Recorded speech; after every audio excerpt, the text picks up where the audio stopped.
what ifs right here for RRQ. Whereas for Bigetron, it's a bit more straightforward.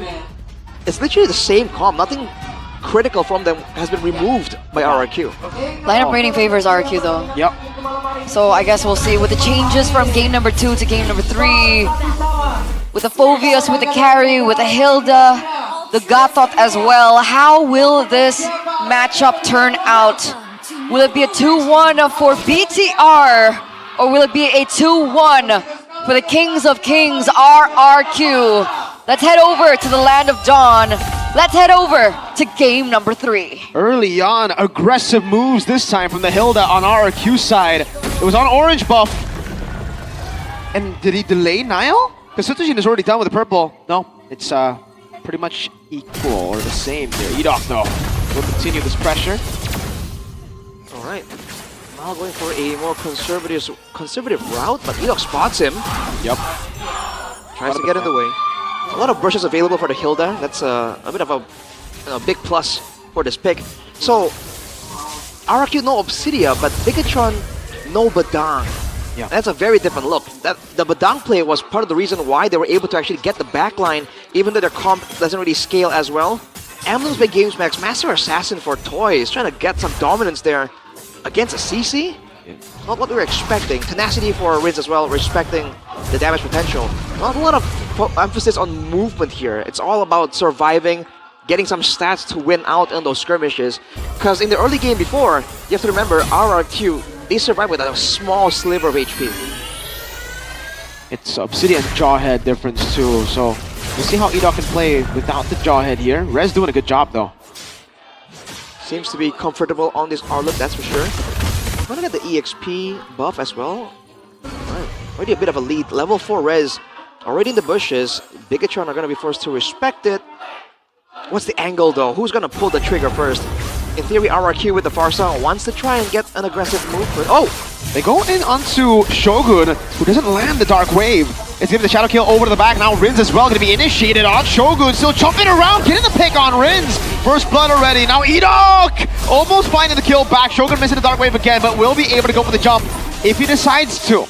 Bit stuck. Star Shatter landing now. Rez decides to go in, gets taunted up. A mistake from Rez. That's a bit costly. AOG cancel, but he still gets away. Now Shogun's jumping around. Flicker out the safety. And a Star Shatter. Eman has the curtain call. Will decide to go for it here. But Shogun gets taken down first. The curtain call locks him down now. And the vengeance is already used up. Toy low. BTR with a win. Star Shatter. And a further airstrike used again. Sutojin now jumping onto Eman, but he has enough to sustain away. And Sutojin retreat. Huh.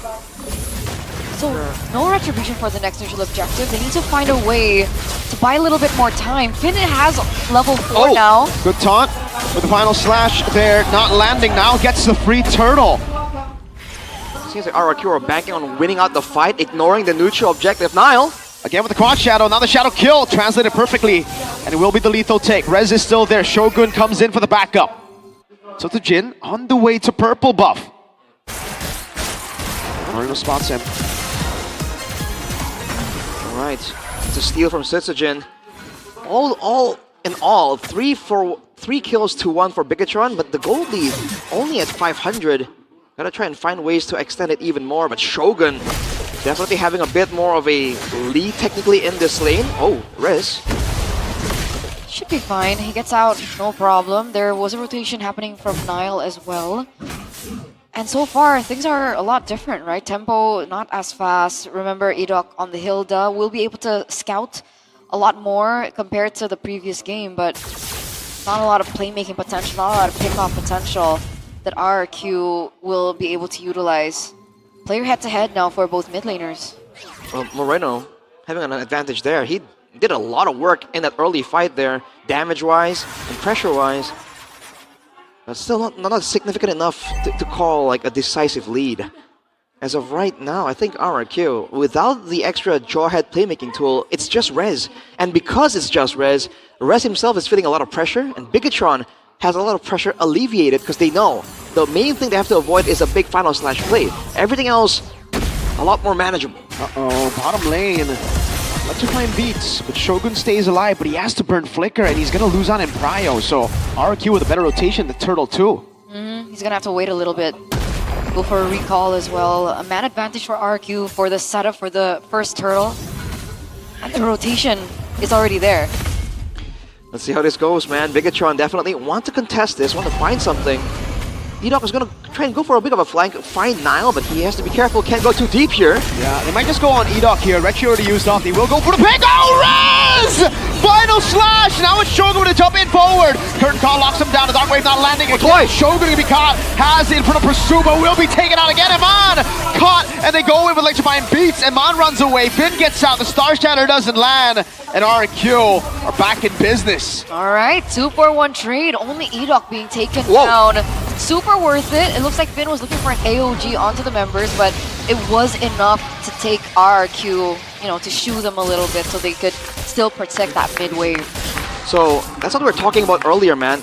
You saw that Shogun thought there was a moment there, tries to go in, but Toy just started shredding him down. 1 kill, 1 assist. He's actually close to 4k gold. 500 gold ahead of Iman. So far, this slow early game kind of benefits this carry because RQ don't have to worry about it. But the longer the game goes, once Bigetron gets some more items, there's going to be more ways for them to try and jump on Toy, take him out of the game. Oh, great bonk on E-Dog. Ouch. So here's the big deal, by the way. Earlier, there was a mix of different kinds of damages. Right now, the only magic damage source is Moreno. So technically, once the Wind of Nature is completed for Toy, he's gonna have a great time free hitting in these team fights. So it becomes like a similar story to game number 2 again, right? It A gets little to the bit. late game, Toy wins. They're able to, you know, get to the late game, scale into the late game. Moreno has a little bit of a say into the late game, but BTR still have to answer 2 members. E-Dog though. Oh, a taunt in the back as well. E-Dog gonna be taken down now. But the airstrike used up as Shogun goes in onto Toy. Final slash locks him down. He's still gonna be able to go in right now. The Shadow blocks him, but Toy's able to escape. Finn is there as well. Rez all alone. Shogun taken down. Wow! Dead. A taunt cancels it, but Rins deals the final blow. Moreno still in the mid lane farming. It's a 2-for-2. How? What? It's the final slash, and it surprises Wait. Bigetron. It's 1-for-2. Toy didn't die. Toy did Oh, not he yet. didn't. He did not. He escaped there. Finn tried to secure the kill, but he was unable to. Turtle play now, though, immediately by RRQ. Sujin's very low, but Moreno isn't in the picture. Yeah, no, they're nowhere close to look for a contest. That's gonna be a 3 Whoa. for RRQ. Finn's caught in a little bit of trouble, still able to get out, and it looked like Moreno, understanding the situation, wanted to go for a counterplay into the bottom lane, looking for a tower, but that's a clear coming from E-Dog. Very quick on Hilda. Dude, this is looking dangerous for Bigetron. They're not really getting a lot of control here. And again, without the pressure of the Badang, there isn't really a backline shot, except if Shogun and Nile try to go for some kind of flicker play. So now the main threat isn't Rins like in the previous game, it's gonna be Toy and Sutsujin. And he's just farming up a storm, dude. Toy has been left alone. What's he at now? Almost 6,000 gold compared to Eman's 4,800. So 2,000 difference? Yeah. Almost, basically. DHS almost done, by the way. So that would, again, complete... Oh, hold up. Taunt over to Dark Wave as well, and all in over to Rez, and he will be picked off. Wow. Alright. Good show of, you know, assertion from Bigetron.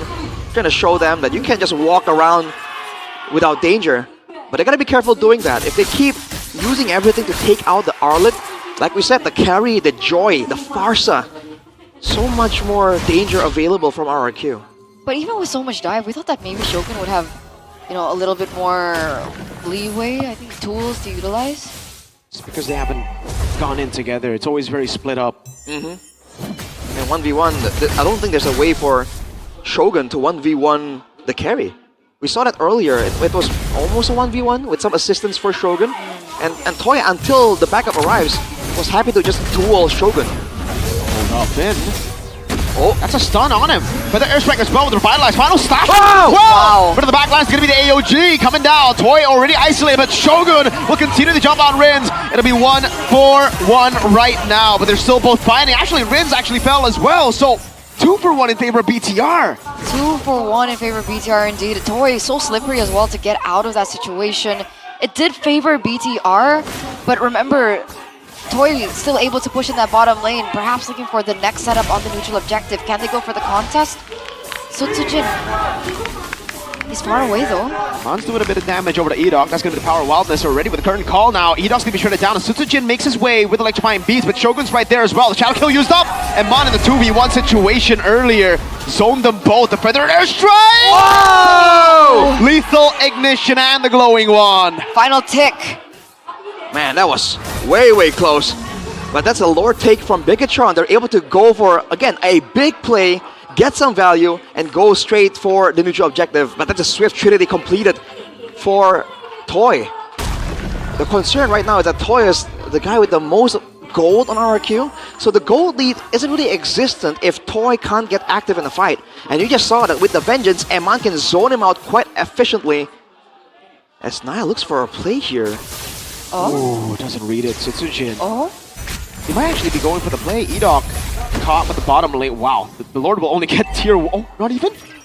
Oh, Not even? oh! Okay, he gets tier 1. Clutch. Clutch play from the Lord. But Toy is still at 0 deaths. Sutsujin, he's gotta be careful. The quad shadow is on him, but he doesn't want to go for it. A bit too risky. Wait! Niall!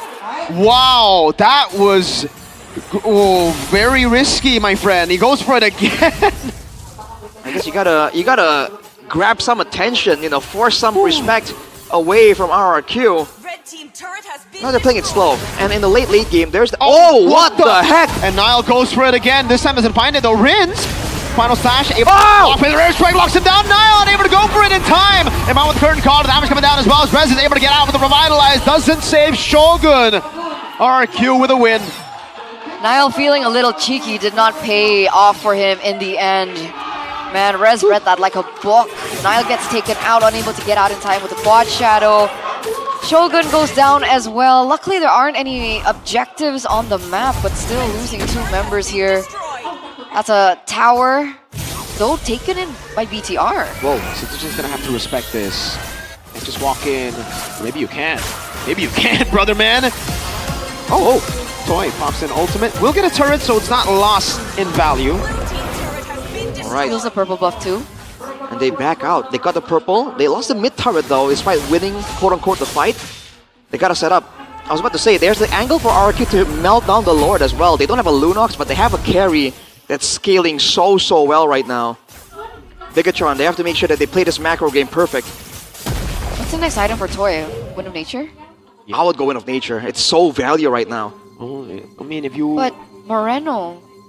Moreno won't be able to finish you off. It really depends on how they, again, land the Star Shatters. Harry will be super far back, so it'll be difficult to land those Star Shatters anyway. Current call, though. Locks 2 members down. The AOG as well. That's 2 locked down. The Shadow Kill as well. Toys with a lot of damage. Man! Gets a ton in the back! Wow! And a cancel over to the dashes. And Mon's still going ham. Pops in the vengeance! On a marksman, on a CC 3 whole games in a row. He just cannot do it wrong. He completely shut down Toy there in the back line. Toy was already caught really low. He was trying to get out of that situation, but with a vengeance as well. Emon beautifully played. 1-for-3 trade. This is a free Lord for BTR. Again. Sure is. The timing on the plays are just so good. And they're willing to burn everything. Oh, look at the timing. All the ultis, if it means that they can get that play. Now the gold lead immediately gets neutralized. Dead even. Turret on the bottom side might fall for RRQ. But you're saying a Toy has a Wind of Nature this time. Used it in the previous fight.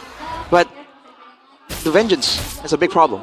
Yeah, well played by BTR, by the way. They looked at the timers, they waited for it to take the Lord at 40, right as the minions spawn, so that it doesn't come in the initial wave. So they'll have time to prepare the waves, knowing, again, they're kind of slow on that. You know, they have fighters in the gold lane, so they're going to have to manage the waves really slow. And now the Lord spawns, so that was delayed. Now they should be able to mount a proper wave setup to Siege. Well, for RRQ, the issue is that now Rez has to pick between using his crowd control for aggression. Oh! Going on to Eman, who has the Vengeance, though. In the back lines, get the Shadow Kill. The AOG locks Rez down again. Oh, no, Rez. Don't think that was worth it. A taunt lands on Toy! And it's Finn who gets the kill. Shogun is in the back line. He has the infinite pursuit, and he got jumped again. Again and again, it's Air Shogun inside of the base. He will fall, but he's taken Rins, taken Toy. That was what we were waiting for from the Phobius, right? That's exactly what we were anticipating, and now they have everything according to plan. They're looking for the end. Shadow kill 2. Edoc's trying to buy time, but he's the only one left standing. The Red Robots claim their 8th win in a row, and their 2nd win against the Kingdom.